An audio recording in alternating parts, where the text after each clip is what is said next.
Cuando pienso en mi madrastra Jane Seymour, no recuerdo coronas ni banquetes. Recuerdo una mano extendida, en un momento en que nadie más se atrevía a tocarme.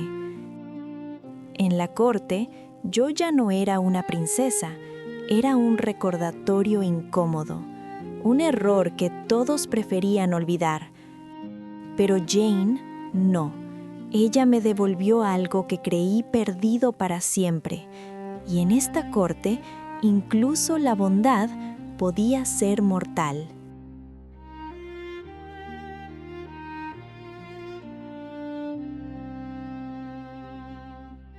Jane nació en Wolf Hall, lejos del ruido y el peligro de la corte.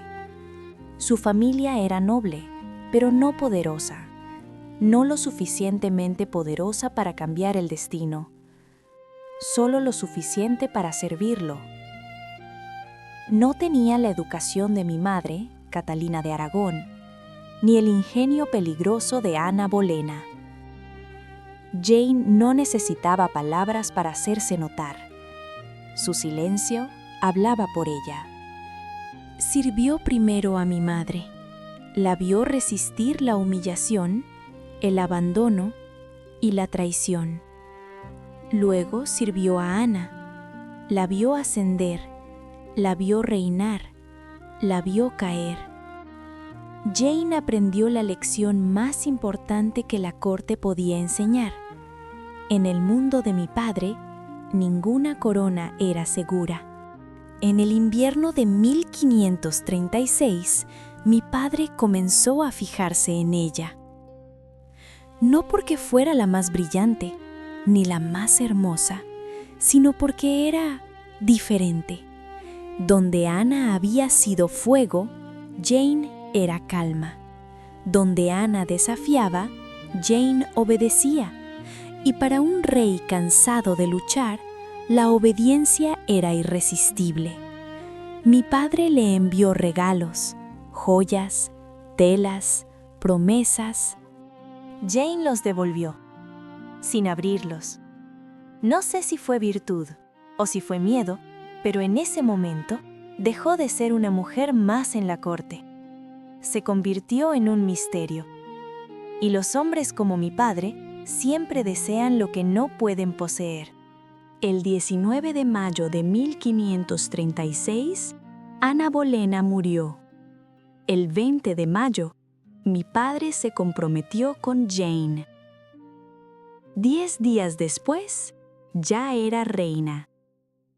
No hubo celebraciones, no hubo coronación, solo una expectativa, una condición silenciosa. Jane Seymour debía darle a Inglaterra un hijo. Cuando Jane llegó como reina, yo ya no era nada. Había sido declarada ilegítima. Mi nombre había sido borrado, mi lugar ocupado. Había aprendido a no esperar bondad de las reinas. Pero Jane no era como las demás. No intentó reemplazar a mi madre, no intentó borrarme.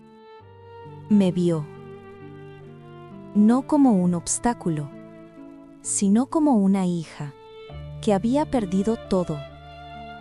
Intercedió por mí, una y otra vez, con paciencia, con cuidado, con valentía, porque incluso una reina podía caer por decir lo incorrecto. Recuerdo el día en que mi padre aceptó verme. Habían pasado años, años de silencio, años de distancia. Entré en la habitación sin saber qué encontraría. Él me miró. Por un momento, vi al rey. Luego, vi a mi padre. Y me abrió los brazos.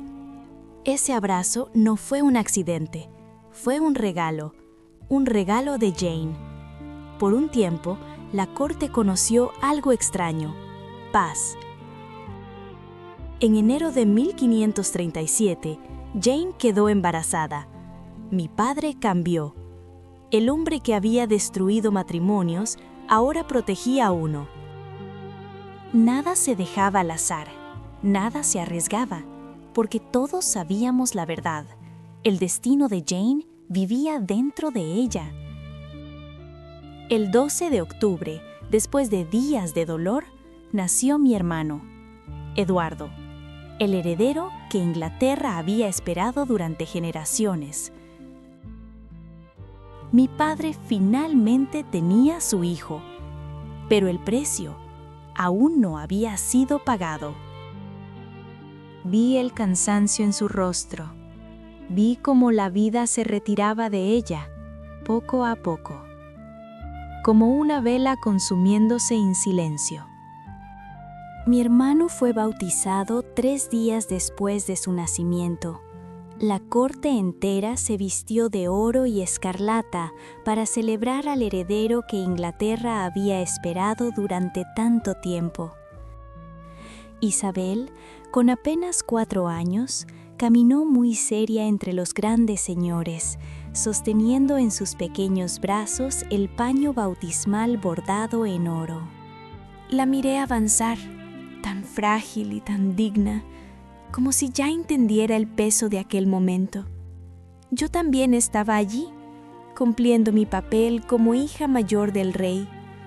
Pero mientras todos sonreían y alababan al niño, yo no podía apartar la vista de la ausencia que lo llenaba todo, porque la reina no estaba allí.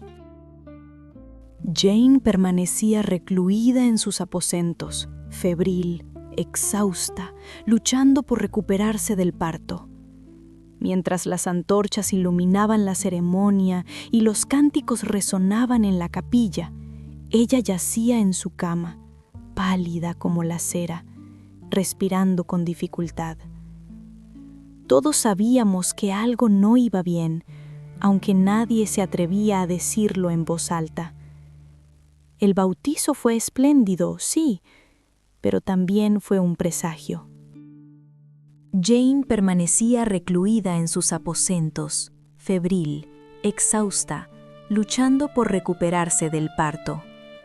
Una alegría envuelta en un silencio inquietante. Y mientras el agua bendita tocaba la frente de Eduardo, la vida de su madre comenzaba a desvanecerse. 12 días después, Jane murió. Sin coronación, sin triunfo, sin ver al niño por el que entregó su vida crecer. Caminé detrás de su féretro. Cada paso se sentía irreal. 29 mujeres la acompañaban, una por cada año que vivió. Era tan joven. Mientras caminaba detrás del féretro, solo podía pensar en él, en mi hermano, en el niño que nunca conocería a su madre, en el hijo que mi padre había deseado toda su vida y que ahora lo dejaba más solo que nunca. Mi padre nunca lloró en público. Los reyes no lloran, pero el silencio que dejó Jane fue más fuerte que cualquier llanto.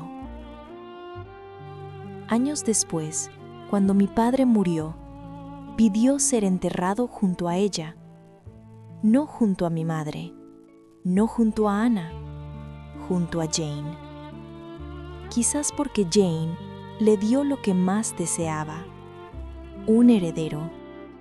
O quizás porque fue la única que le dio paz. La historia recuerda a los reyes por su poder, pero yo recuerdo a Jane Seymour por su bondad.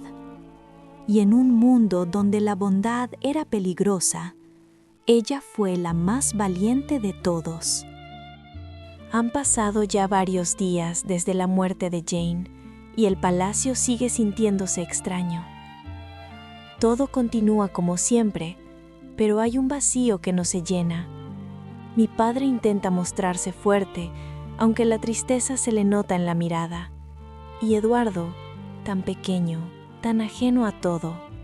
Lo observo dormir y pienso en la madre que nunca conocerá, en la mujer que dio su vida por traerlo al mundo. A veces, el silencio de esta corte pesa más que cualquier ceremonia. Y mientras camino por estos pasillos, comprendo que algunas ausencias nunca dejan de hablar.